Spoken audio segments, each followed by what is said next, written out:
that's an overview of where we're at. What we've been working with Johan now over the last about 2 months now, Johan, is putting the plans together to put that trust, top level tier trust involved, and get that in place. That's going to take a fair amount of effort from us as owners. We need to get the message out to as many people and the buy-in from as many of the owners to find out if this is a way to move forward. And once we move down that road, getting a trust involved would then require, I don't know if you want to give an overview in terms of the structure. I'm quite happy to do it.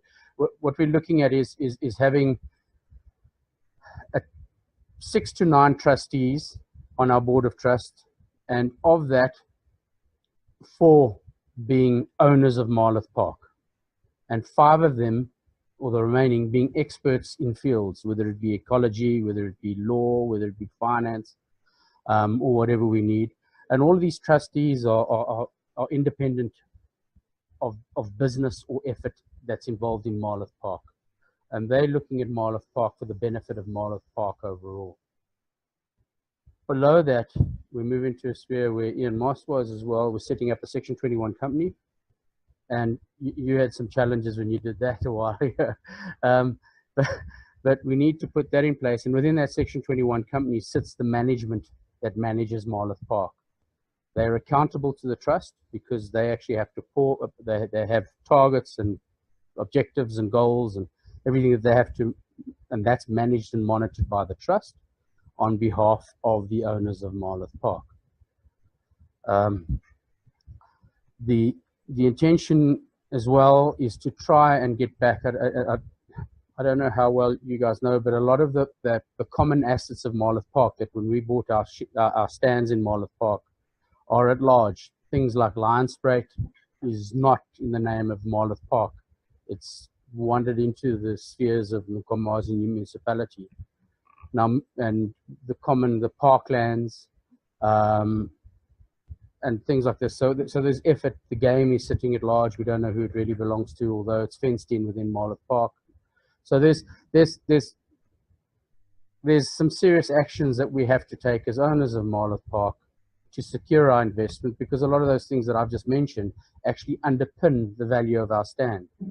Our stands exist because we have game in Marloth Park, and the value of our stands exists. So there's a lot of things, if we start moving down and put the right kind of management in place that's managing Marloth Park with the intention of ensuring that it's ecologically viable, also ensuring that there's value that comes back, that our investment into our stands is growing, that there's reason to actually, not only for various reasons, not just money, but that it's actually, Marloth Park is getting better and better for us as a place. So that was where I stepped off and why I started doing these questions and chasing down the road. I looked at some of the things, but what we're trying to do is it's not rocket science, firstly, and it's not new. I mean, there's the slight difference is the setting up of a trust, but moving down the route, that's what Ian did 15, 20 years ago. It was that long ago, hey, Ian? Yeah. So, and to be honest, if we'd got that through, we'd probably be in a better state than we are now. But we really are in a situation where we, and this is my personal opinion, we really need to start looking at how Marloth is managed overall. I did some numbers and some checks, and taking into account sort of a rough idea of what the value of our game is, a rough idea of what the value of Lion Spray was, looking at a very rough estimate in terms of what people have invested in private houses. And there's about a 3 billion rand investment in Marloth Park, or a value of Marloth Park as a whole. And that really, in my opinion, needs professional management to take it forward and make it work for the benefit of all of us. So that said, I'd like to just throw it open to questions and that sort of stuff, and we can then point to the people that have answers. Any questions there? It was quick and easy.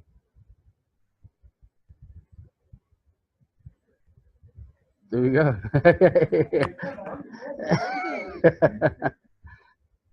So Okay. Well, yes. Go. I really believe our problem is too many different groups. If you don't get everybody right, you'll be doing Well, one of the things for me that's been reasonably positive over the last 2 months, Stan was there. We had a meeting with the Ratepayers Association, with MAPOA, POMP as an overview. And there really does seem to be a buy-in from all of those groups to move forward with this mindset. That said, that's at the management level of those groups or the committee level. We I did an exercise where I sent out a survey. The feedback from that survey was like carbon copy in terms of what I was getting back from people, and there really does seem to be a very keen commitment to have a separate and standalone management structure in place.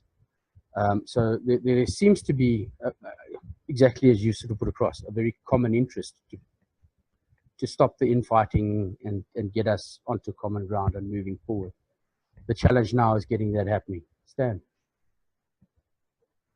Going on what has been said, you're all property owners.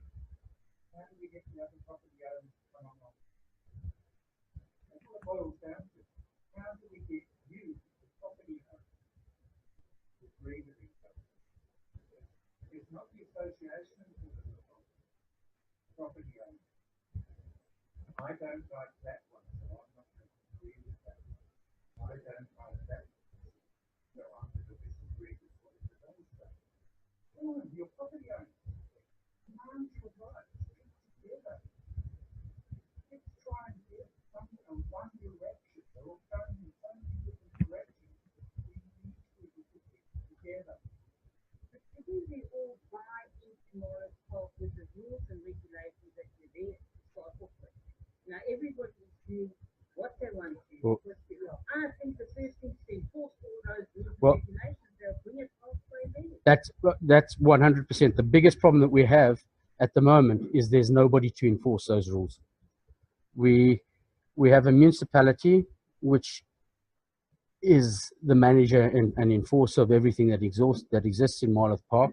And the truth is, it's not in their interests to enforce a lot of the rules and the efforts. And they actually don't want to get involved in whether so-and-so's got dogs and they have to go and chase the dogs out, or somebody, so this is where a lot of our problem starts with bringing in, firstly, the trust that says okay, and then ensuring that our rules and regulations in Marlow Park are in place, and then having a Section 121 company that can enforce, together with the municipality, the rules and regulations of Marlow Park. And that's right the way through, from building plans, in other words, what kind of houses are being built, how you behave in a Marlow Park, and that sort of stuff, and ensuring that that is through. And those are, personally for me, sort of the starting off point, and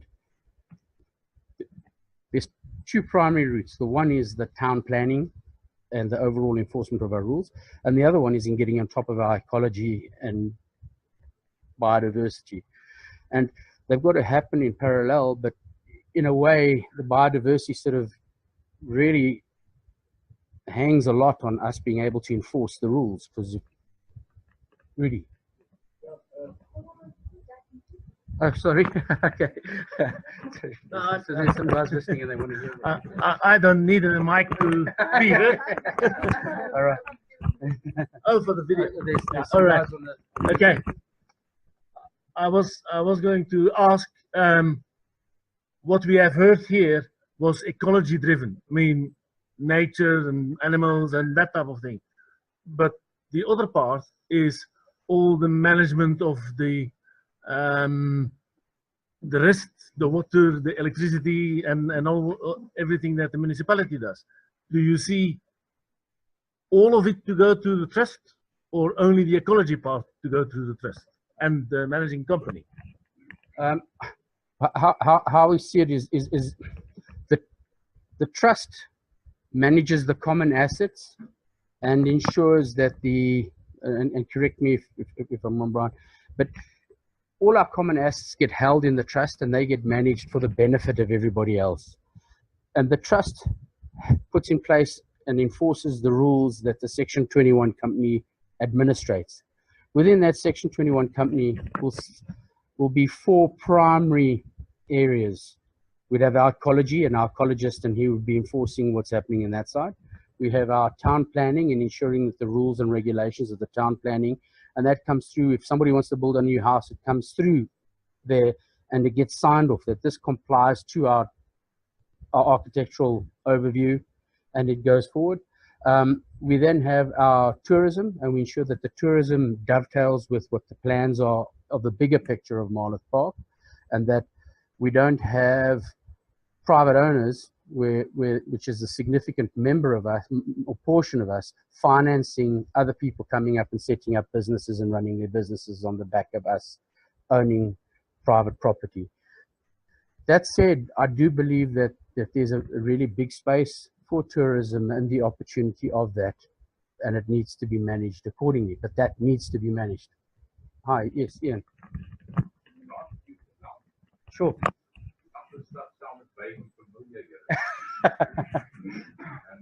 Can I pass you, Ian, would you mind coming up and just taking this here?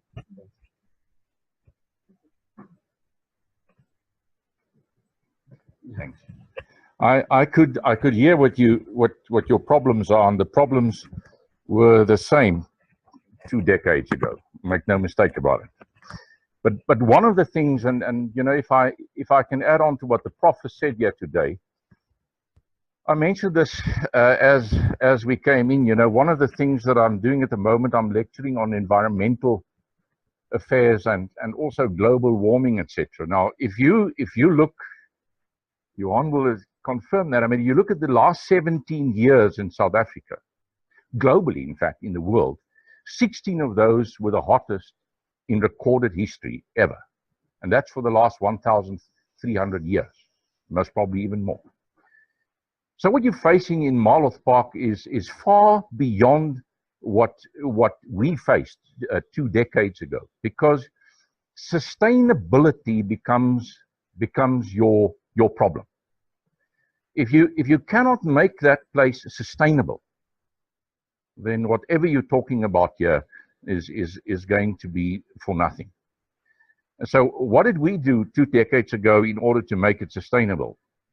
We started off, we took over, Graham was on my committee, I can list you a whole lot of the guys that were there, with different fortes. And we specifically managed that committee so that we had different fortes and expertise on that committee to assist us with this question of how to go forward and to make the place sustainable.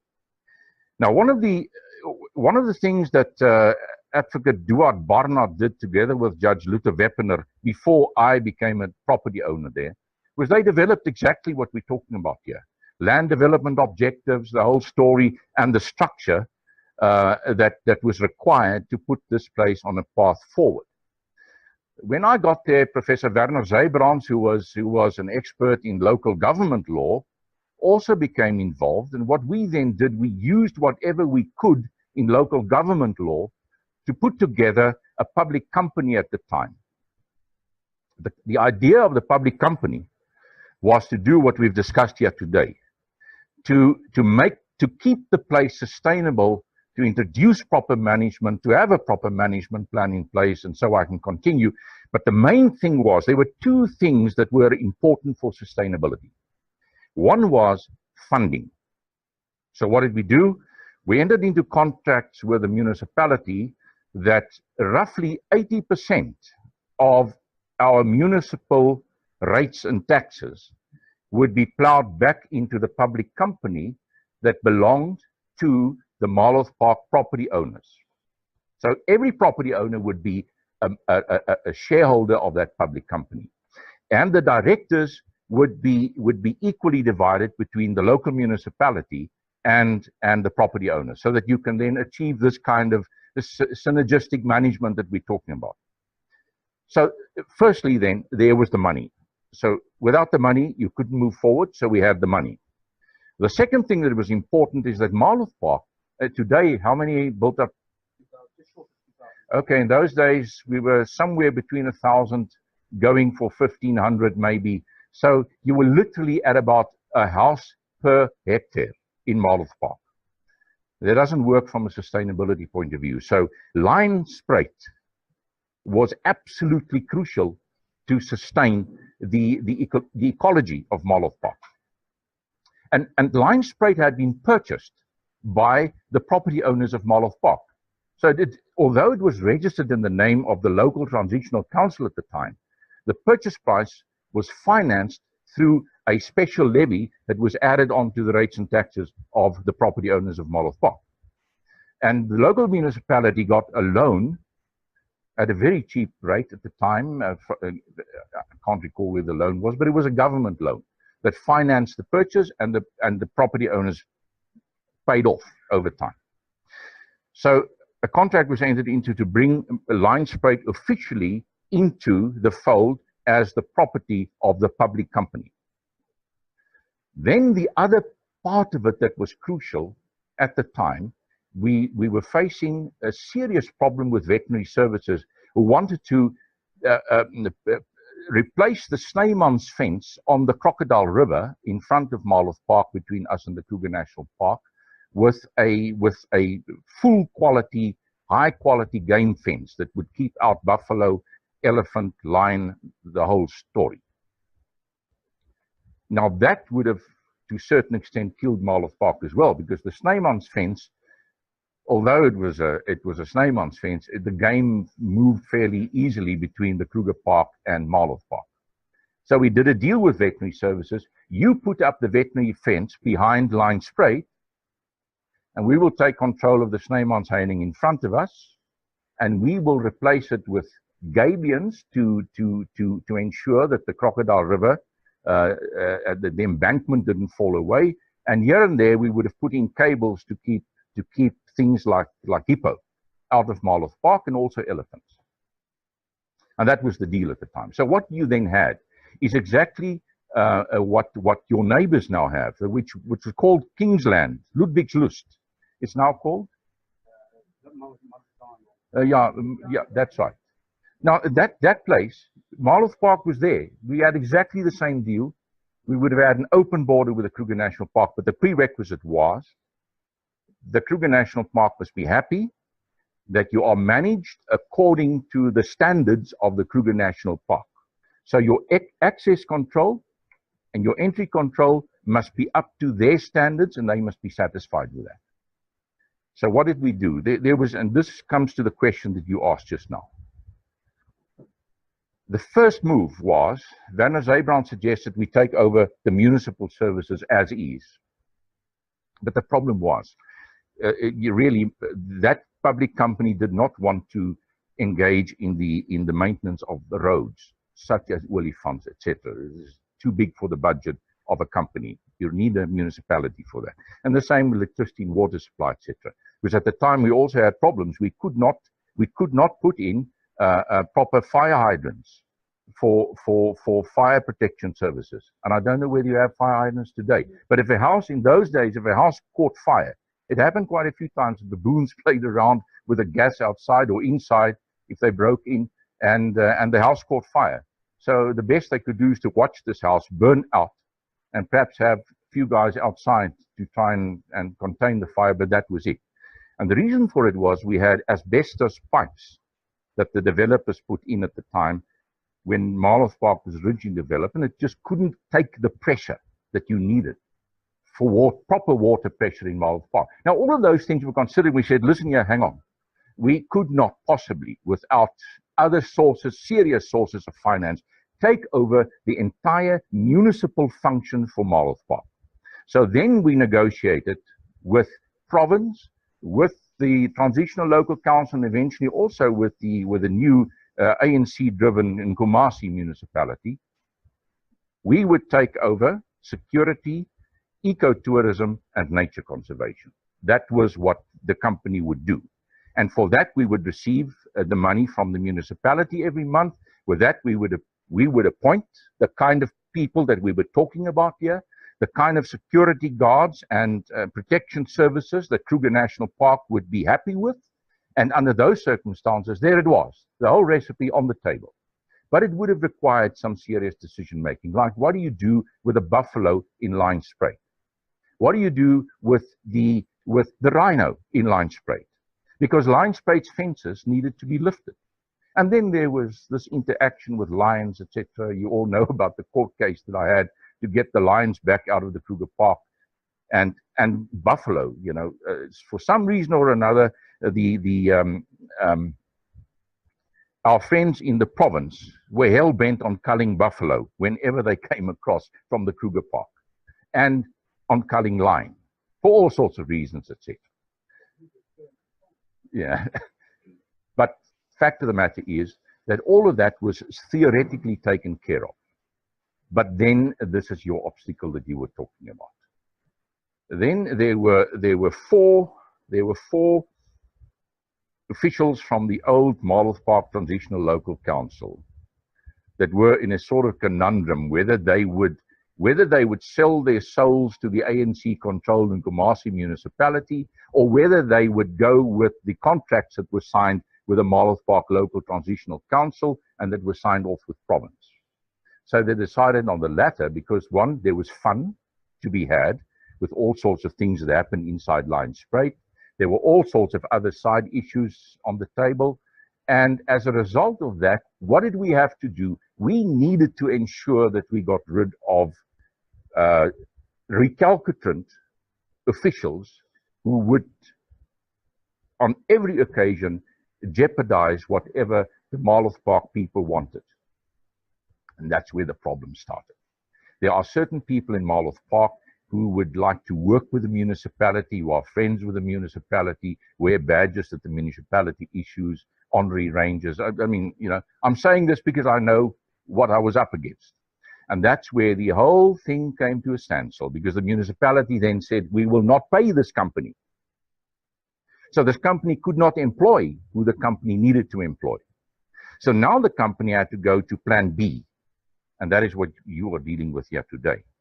To set up a non-profit company. In those days, it was a Section 21 company. And that was part of the settlement agreement that was on the table after we'd obtained an interdict to prevent the municipality from culling the game in Marlow Park. Because remember, the legal position on the game is very clear. The game belongs to every person that owns a property in Marlow Park in an undivided share. So if there are 4,000 property owners, for argument's sake, then each one has a 1/4,000th undivided share in each live animal and every aspect of the ecology in Marlow Park. And that's why every individual has the right to approach the court for an interdict if they start culling animals. So at that stage, what we did is we transferred the management of the ecology to the company. And we would have transferred the management of ecology to a Section 21 company eventually, but not the ownership. That's why we needed everybody to be on board, because if you don't have everybody on board, one owner says, no, I will not sign off my ownership on the game. Then what do you do when you come to the culling exercise? That owner can say, no, I'm sorry. And that's the same thing that we had with the lodges and so forth, and one thing and the other. Ecotourism was a bit problematic for reasons that you know better now than I do, because in those days there were a few lodges, not many. But now you know what it looks like. So from my point of view, Garth, that's just a little bit that I want to leave you with. Your challenge here is now to set up a trust that would manage the finances, to set up a non-profit company.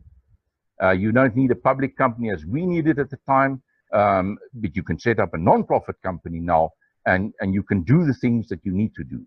But that sustainability that I refer to remains an issue. It remains an issue, because if you can't make that place sustainable, then you've got a problem. And it will require the expertise of somebody like the Prof. You need to negotiate, in my view, with Kruger Park.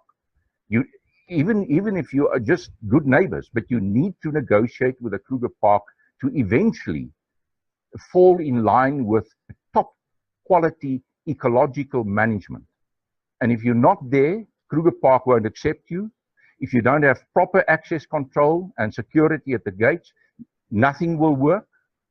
And if you don't have proper security guards of the likes of these ex-Rhodesian recce's that are now operating all over the place, as game rangers and so forth. If you don't have those kind of guys, it's not going to work. You know, after we took over security in Marlow Park for maybe 6 months or a year, when we did an exercise there between Lionsspruit and the Bush Center, just that short little piece there, let's call it 10 hectares. We removed literally thousands of snares. We had those snares at the Bush Center for everybody to see. It is absolutely amazing what happened. Apart from the theft and the thoroughfare from Mozambique and one thing and the other at the time when that famous writer was murdered at Marlow Park, all of those things counted in favor of actually doing what you are talking about today, to make that place sustainable, therefore, not only for the environment, not only from a funding point of view, but also from an enjoyment and an investment point of view, you know. And I think nothing has changed, in fact. And it's been done, it can be done, but the real message is, if you don't have 100% support, as close as 100% support as you can get, and you've got to have disciples on the ground to do that all the time, it's not going to work. You know, it's a big challenge that you're facing here, and good luck with that, for sure.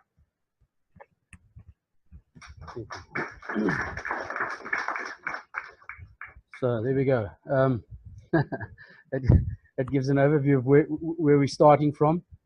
You know, we at the last meeting, we had that first discussion regarding moving forward, finding ways to get us all talking together. We've made a few steps forward in the last 2 months since our last meeting. There's a long way to go and a lot of work together. And as Ian indicated, I think one of the first things of all things is actually controlling the security of Gate 1 and Gate 2 is a really, really big start in terms of us moving forward and making achievements. And closing down that security will go a long way to stop the poaching. Our poaching in Marlow Park is rife. It's a real big problem. And it's not just snares and that. We've got hunting syndicates operating in Marlow Park. The Kruger section ranger that's on a boundary, it's his personnel that undertake the gate security. There's staff working there, but there's always, every day, there's 2 of the section rangers, field rangers at the gate, because they have the right to stop you anywhere and search you. They are law enforcement officers. They have that right. So what happens is, Marlow's easiest way out of the security thing is you've got to have a qualified manager who can manage a field ranger corps of 20 people who know when they're on duty, where and what they have to do. But they have to be field rangers. They know what they're looking for. Any other security company you bring in a day or 2, they've lost interest, they're opening the boom. We have it at the university. If a laptop gets stolen, then for 2 days they're sharp again. And the 3rd day they're back sitting on a plastic chair somewhere in the shade, pressing the boom to open and close it, whatever. So that has to fall under that manager, because what's the security about? It's about the natural resource, not about anything else. Sorry, but that brings me exactly to my previous question, I think. So the security is in the hands of the municipality, Nkomasi. But it shouldn't be. But then on the other hand, you say we shouldn't take over the Not the water, the sanitation, no, the rubbish on the road. but the security is also in the hands of But them. you can take back your security and your conservation fund. Those 2 functions you can take back. But don't leave the one with them, the security. Security is in the hands of police, no. Can I touch on that? No, because there's different types of security. If there's been a big move, especially in Cape Town, but in other parts of South Africa, to move down the city improvement districts or special rateable areas, and that's one of the routes that we would have to go through with Marlow Park. We're already part of the way there, in that we are paying special rates at the moment for the security gates, and we're paying special rates for the collection of the refuse. And those funds would need to be collected by the municipality, because that's what the law says. The municipality must collect them, and if people default on it, the municipality has the right to switch off water, switch off electricities, and go down the route and do whatever they need to do to actually ensure that those funds are collected according to the rates and taxes and all that sort of stuff. So, but then those funds come into the Section 21 company, and the Section 21 company would have the specialist managers that do the stuff over and above what I call top-up services. So the municipality will provide the basic services, supply of water, supply of electricity, management of the roads, and the stuff that you would expect in any normal township. The Section 21 company, which works parallel and together with the municipality, they provide the top-up services. So they provide the security into and out of Marloth and manage that. They manage our as I said, the township management stuff, the ecological stuff, and all this top-up stuff that you don't have in a normal township. Sorry, yes.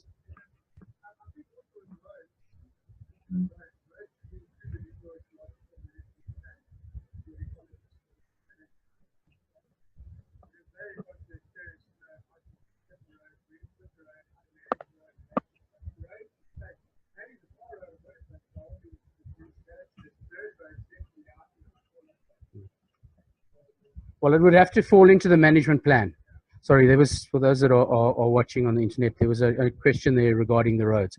So, particularly the dirt roads. So, yes, I agree. I mean, all of that stuff has to fit into our overall ecological plan and environmental plan. And we look at how do we manage erosion on the roads? How do we manage all the other stuff? But the actual doing the work, grading the roads, that sort of stuff, that the municipality will do in accordance with the plan, because they've just, they can come through with a grader, do whatever needs to be done. But that's where the Section 21 company and the municipality would work together. They can't work independently. They work together, and they then work together. And also, if we set up a trust, we will have a representation of the municipality as one of the actual what do you call it, the trustees on the trust as well, so that there's an involvement there at that level. What are the requirements now for you to set up the trust? This is obviously the starting point. Okay. The next stage is, and I'm going to start actively working, and really a lot of it sort of comes through from the feedback that we get from you guys now. I mean, this was really to provide a bit of background so you have, and I'd like just a show of hands towards the end if we do move forward on this next phase. But it's actually then, Johan's prepared a memorandum which gives a background to the understanding of how a trust would work, and we'll get a one-pager together, and we'll get that out to as many people as we physically can, put some adverts in local municipalities, and now get the commitment of the owners so that we can then register and put the trust in place. And Johan, you can answer if you've got any further questions.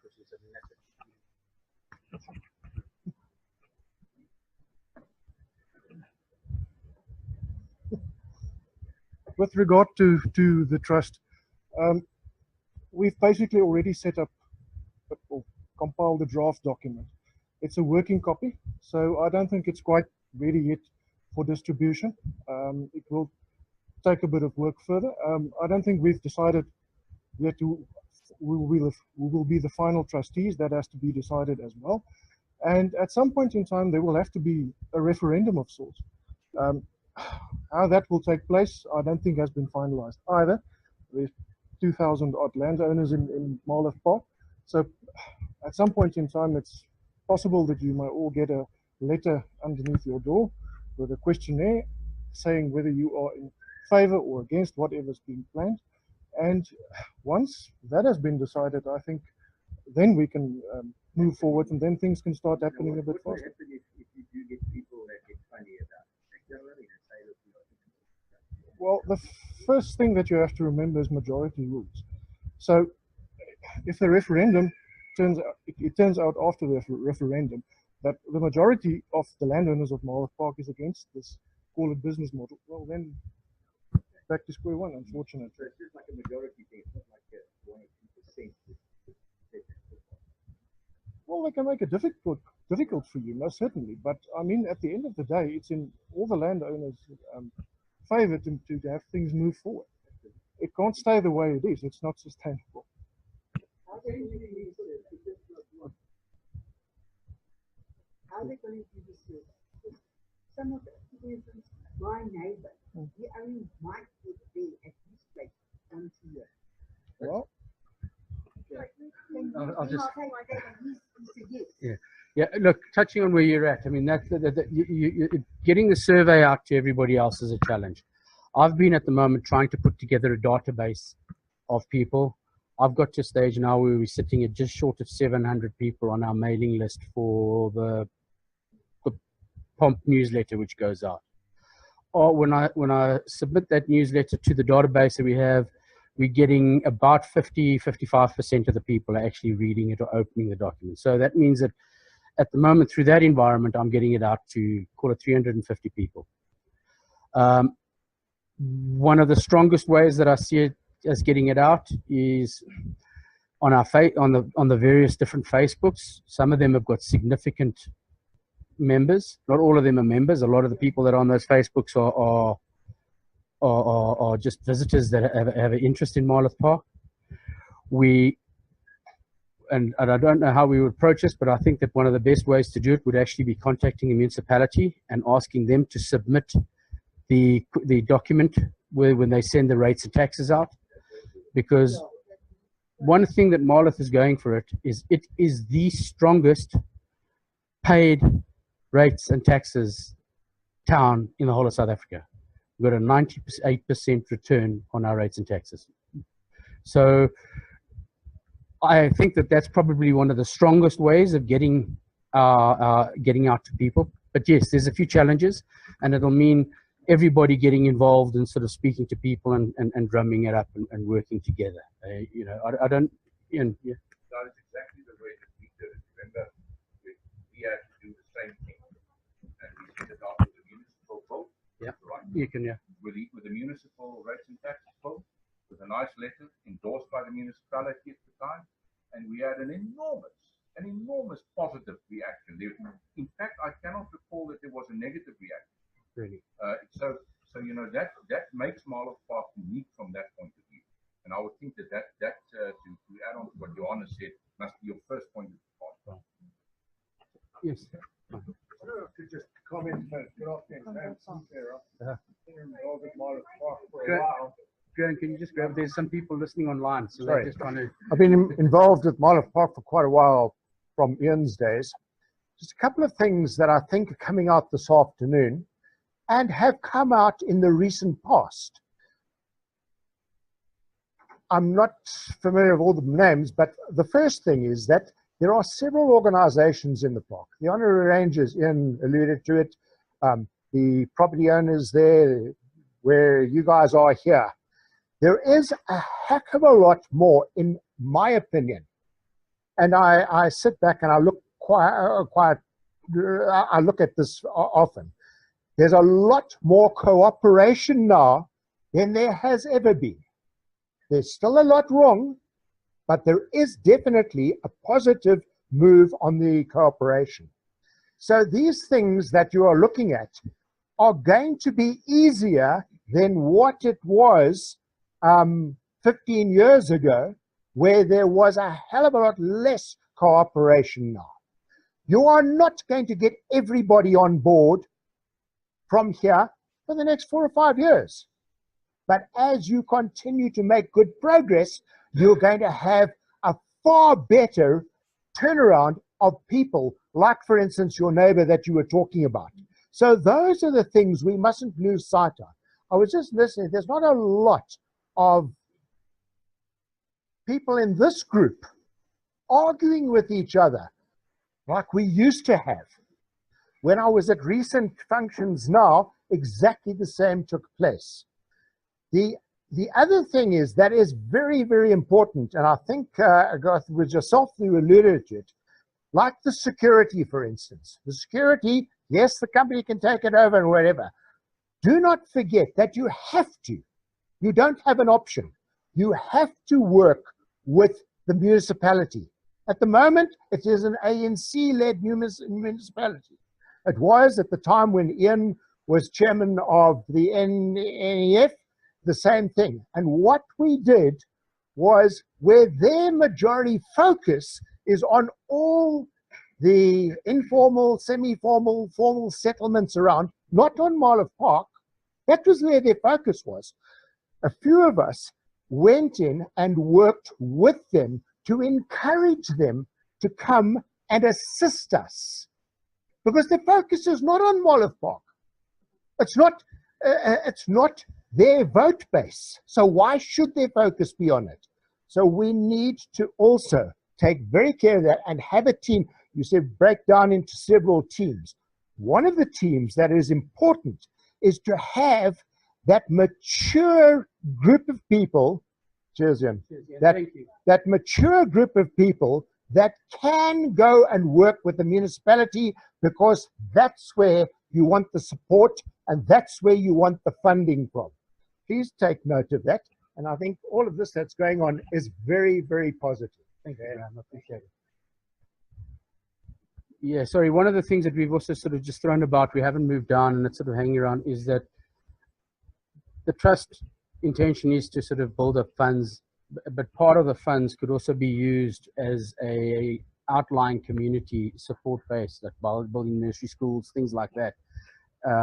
Because Marloth Park, we really have to interact and be seen to be contributing to the local environment, because if we don't, the pushback against us is just going to get harder and harder and harder. Sorry, you wanted to ask a question. Can I pass this to you?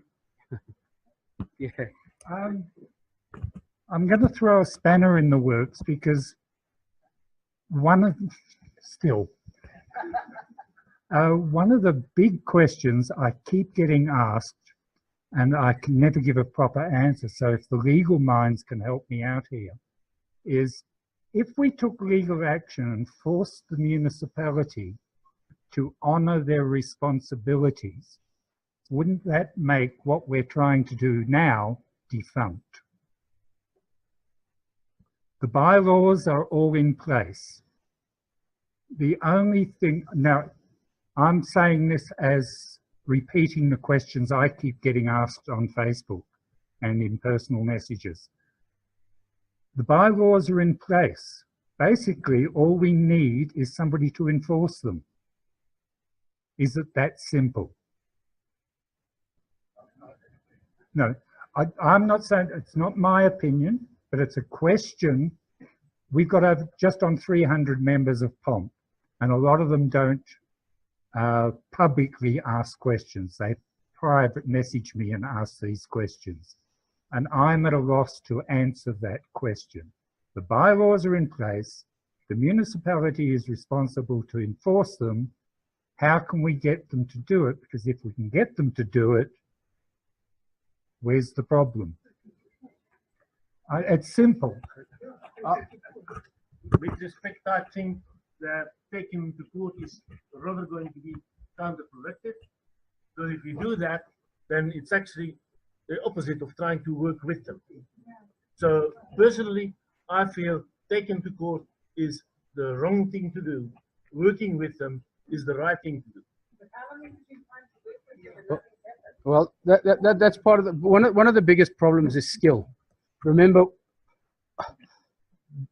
a lot of the things and all the stuff that impacts us and is making a problem for us as owners at Marloth Park, we go through township management, security, ecological management, all of that.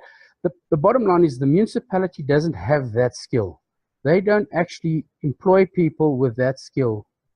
And that's why we need to go and find the best that we can, and we need to employ them and make sure that we got them happening. We could try and enforce them to implement a security system, but at the end of the day, that security system would only be the basics of it. It wouldn't be trying to protect our ecological environment, and it would be looking purely at a guard on the gate. So that's why I don't know, Johan, if you've got anything to add or. Well, I think working with it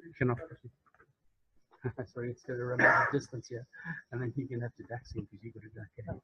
Well, I think working with a municipality in some sort of productive way is first prize. Yes, we can take them to court, but time is money. Taking somebody to court costs money. And the government is not very fond of honoring court orders. You can get the nicest piece of paper from a judge, but it's not to say that the municipality will tomorrow come by and say, all right, no problems. You've got this order, let's do it. They simply don't work that way. I've had many cases against the state, and well, they do what they want. You get an order compelling them to pay R1 million worth of damages, and pay date comes along, and what happens? Nothing. So, first, get a voice. Everybody's in favor of a trust. Appoint a trustee and tell the guy, listen, your job is liaison with the municipality. Try and at least try and work with them in some sort of productive way and see if you can get from point A to point B with them in that way. I think that's the easiest way. Whether we like it or not, the municipality is going to be part and parcel of Marlow Park for a long time to come. You simply cannot turn around and say, listen, from tomorrow onwards you're out. It's not practical. It's as simple as that. Can I ask a question? Sure. The honorary rangers, are they appointed as law enforcement officers? Now, who are the people in Marlow Park that have the authority to issue tickets? The Leos. Now, what are they? Who are they?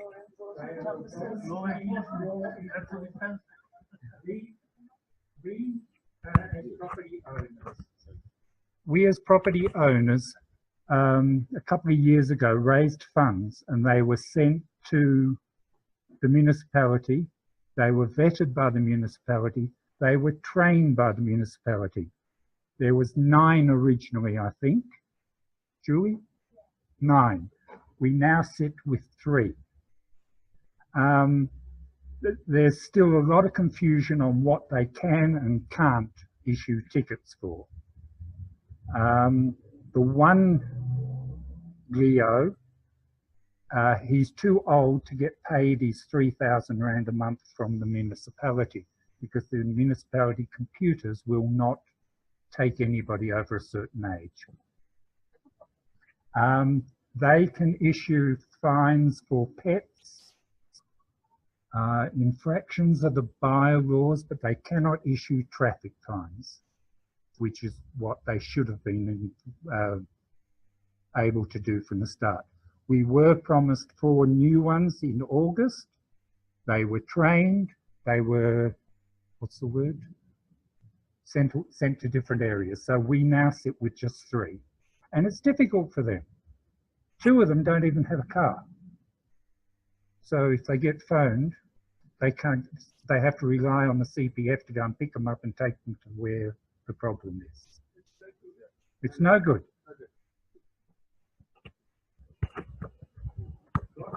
Sorry, just going back to what we were talking about a minute ago about the legal aspects with the municipality and the interaction with them.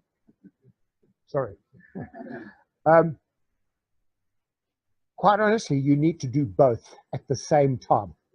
The legal, you don't have to go the hard route, but you need to have the legal team put down the facts and interact with the municipality legal team so that they know that this is in the pipeline and it feeds through to the political players, while that task team that is either on your 21 company or your trust is interacting with the political people.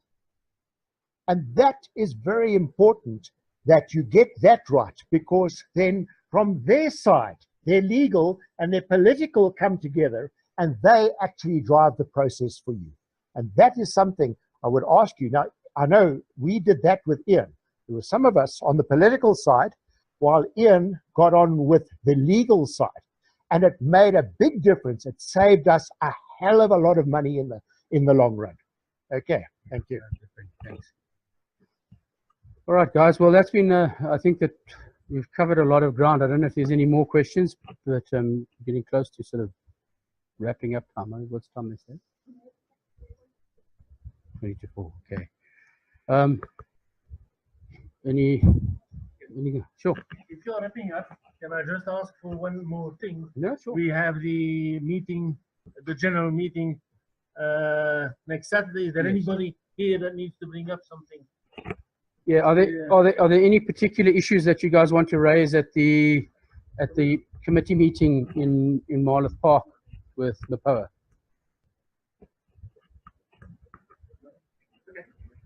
Before you go, please consider putting your name down for the committee. Sorry, Gary. We need you. Yeah. Because Sorry, my name is Dirk van Dijk. I stay in 2448 Woodpecker, and I've only been a property owner there for about 2.5 years. And one thing that really struck me very bad this past Christmas, and it really got to me out of hand, is across my Lottie shopping centre, all the squatters sitting there drinking, etc., etc. And they really, that is just not on as far as I'm concerned. And my question is, as a property owner or committees or trusts or whatever, what are we going to do to get them out of the park? Never mind in the park, and let them hang around. Yeah. Look, again, that comes down to our public laws and public management, which we need to be able to enforce. There is no one in Marlow Park with the authority to arrest anybody. Yeah, we've actually. I was at a meeting which was geared more tourism, and I was asked by two of the guys that have houses that they rent out if I would go and visit. One of the big issues is the police just don't have the capacity to support Marlow Park. And the commissioner of police was there, or a guy representing the commissioners of police, and he made it quite clear. He said, if you guys want safety and security in Marlow Park, you have to do it yourself. And the truth is, these are the kind of things that would have to fit under the security umbrella of the Section 21 company. We need to secure our gates. We need to put in systems that control how people move through Marlow Park.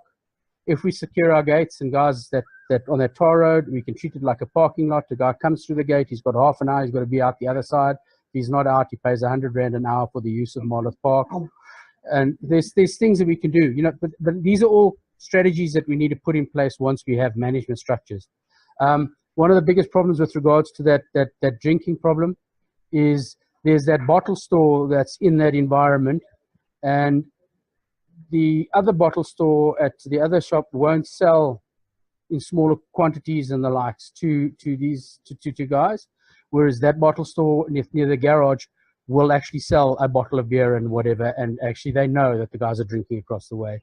A lot of it comes down to, can we stop somebody who's running a business to sell to people? You can't. But that's where part of the problem lies, so. Over Christmas also, the taxis that was at the municipality swimming pool, you as an owner couldn't get in there. Yeah, I know. Again, that comes down to the use of our facilities. Henk van Rooyen at the moment, managed and run by the local municipality. And they're quite happy for the taxis to come in, pay their money, come in, use the swimming pool as they want. That whole Henk van Rooyen, from what I understand, is it's actually been leased out to a company that operates out of Johannesburg, and they're running all the sub-leases for the restaurants and everything else. So I'm not too sure how it all works or whatever, but it's stuff that has to be explored. So, all right, well, I thank you guys all for coming. It's been a great afternoon. I really... So, thank you. Thank you.